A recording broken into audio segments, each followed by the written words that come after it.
नाज़रीन, 24 रमज़ानुल मुबारक को इफ्तार से तकरीबन 1 घंटे बाद मैं तरावी ड्यूटी चेक करने के लिए थाने से निकल रहा था कि मेरे वेन में लगे वायरलेस सेट पर किसी मदरसे में कत्ल के वक़्वे की इतला दी जाने लगी।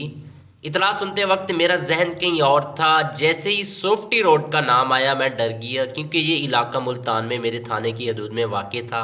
ईद की आमद थी। इस दौरान रोज़मर्रा के मामूलात के साथ साथ मसाजिद में नमाज ड्यूटी, तरावी ड्यूटी का इजाफा हो जाता और किसी नाखुशगवार वाक़े से बचने और आवाम की जान माल की हिफाजत के लिए यहाँ भी पुलिस फोर्स तैनात थी।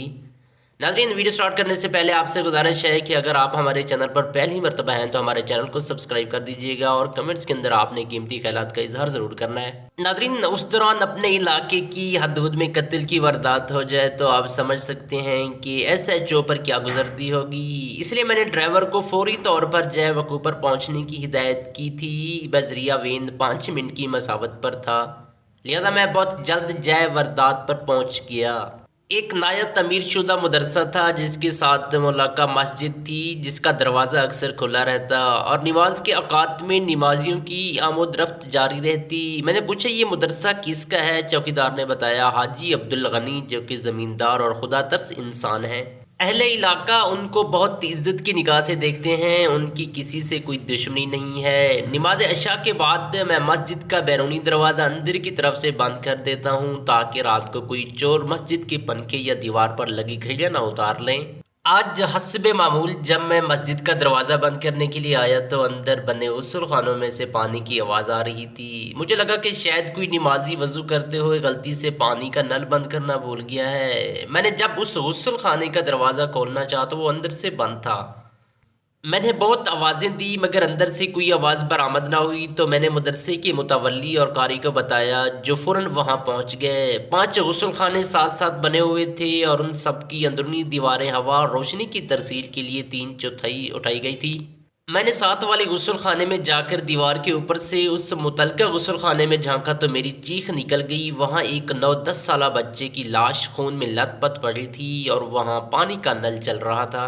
मस्जिद के मुतवल्ली ने फ़ौरन हाजी साहब की हिदायत पर 15 पर कॉल की और अभी आप आ गए हैं। मैंने उस गुस्ल खाने से मुलक्का गुस्ल खाने में अपने एक नौ उम्र फुर्तीले कांस्टेबल को उतारा ताकि अंदर से दरवाज़ा खोल सकें। जब दरवाज़ा खुला तो नीले कपड़ों में एक 9 उम्र लड़के की लाश पड़ी हुई थी। बाद में पता चला कि उसका नाम साजिद था। उसका आधा गला कटा हुआ था, उसके तमाम कपड़े गीले थे। जब लाश को उठवाया गया तो वहाँ से आला कत्ल यानी एक छुरी वहाँ से मिली। मुझे जय वक़ुआ बच्चे की लाश और तरीक़े वारदात देख कर यही शक हुआ ये बदफाली का केस हो सकता है जिसमें बदनामी के डर से बच्चे को कत्ल कर दिया गया हो। मैंने CCPO मुल्तान मुनीर चिश्ती साहब को फ़ोन किया और तफसील से आगाह किया। उन्होंने मेरे ख़दशे के साथ इत्तफ़ाक़ करते हुए ज़हरी पोस्टमार्टम की ताकीद की। मैंने फौरी तौर पर बच्चे की लाश अपने थाना के असिस्टेंट सब इंस्पेक्टर इमाम दीन के साथ ज़हरी पोस्टमार्टम के लिए निश्तर अस्पताल रवाना कर दी। बच्चे की लाश अस्पताल रवाना करके मैं मौके पर तफ्तीश में मसरूफ़ हो गया। मैंने जय वक़ुआ का अच्छी तरह जायज़ा लिया, आने जाने वाले रास्तों को देखा। मदरसे के अंदर से एक छोटा सा रास्ता मस्जिद की तरफ आता था, जहाँ से बच्चे नमाज पढ़ने के लिए या कभी कभार आमदोरफ्त के लिए इस राहदारी को इस्तेमाल करते थे। दीवार के पीछे एक खाली प्लाट था जिसकी 4 दीवारी और गेट लगा हुआ था। ये प्लाट भी हाजी साहब की मलकियत था। रात का वक्त हो चुका था और प्लाट में काफ़ी अंधेरा था। मैंने टार्च ली और अपने गन मैन के हमरा इस प्लाट में उतर गया। प्लाट में एक पुराना दरख्त था और ज़मीन पर बेतरतीब घास उगी हुई थी।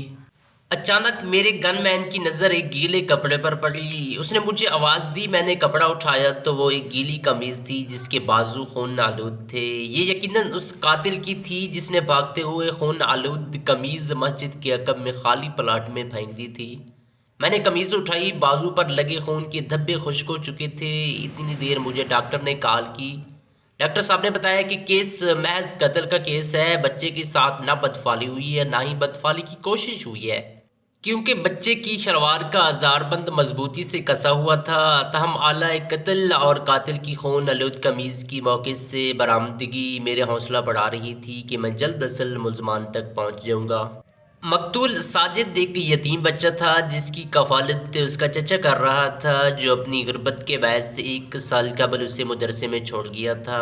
میں نے مدرسے میں اقامتی 15 طالبے سے فردن پوچھ گچھ کی، لیکن مجھے کوئی سراغ میسر نہ آ سکا۔ میں نے جے وقوت سے ملنے والی قمیض دونوں 12 سال سے زائد عمر کے طلباء کو پہنائی، مگر وہ ان کی جسامت کے اعتبار سے بہت بڑی تھی۔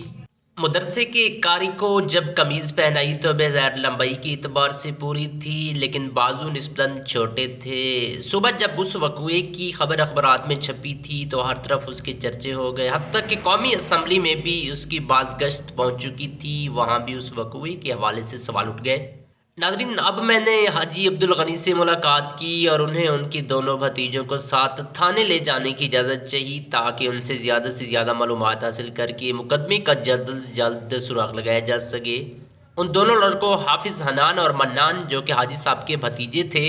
ناظرین، حاجی صاحب کا بڑا بھتیجا حافظ حنان بالکل اللہ میاں کی گیند تھا، جو زیادہ وقت تھانے کے کمرے میں سویا رہتا، اور جب اس سے کچھ پوچھا جاتا تو اس کے جوابات بچگانہ نوعیت کے ہوتے۔ اس کے بالکل برعکس اس کا چھوٹا بھائی حافظ منان، جس کی عمر 13 سال تھی، وہ انتہائی شاطر اور ذہین لڑکا تھا اور سارا دن تھانے کے اندر گھومتا رہتا اور مسلسل جاگتا رہتا۔ وقوعے کو 5 روز گزر چکے تھے اور ابھی تک کوئی خاص پیش و رفت نہیں ہوئی تھی۔ میں نے شام کے وقت حافظ منان کو اپنے کمرے میں بلایا اور اسے پاس بٹھا کر اسے مدرسے اور محترم مدرسے حاجی صاحب کے حوالے سے پوچھ گچھ کرنے لگا۔ اچانک اس نے انتہائی پراعتماد لہجے میں کہا، پولیس یہ کیس کبھی حل نہیں کر سکے گی۔ میں یہ سن کر دنگ رہ گیا۔ مجھے اس کے بے ساختہ لہجے پر حیرت ہوئی۔ میں نے وجہ جاننا چاہی کہ وہ ایسا کیوں کہہ رہا ہے۔ ناظرین، اگر آپ اس ویڈیو کا نیکسٹ پارٹ دیکھنا چاہتے ہیں تو آپ نے کمنٹ کے اندر ضرور بتانا ہے کہ حنان کے ساتھ مزید کیا ہوا تھا۔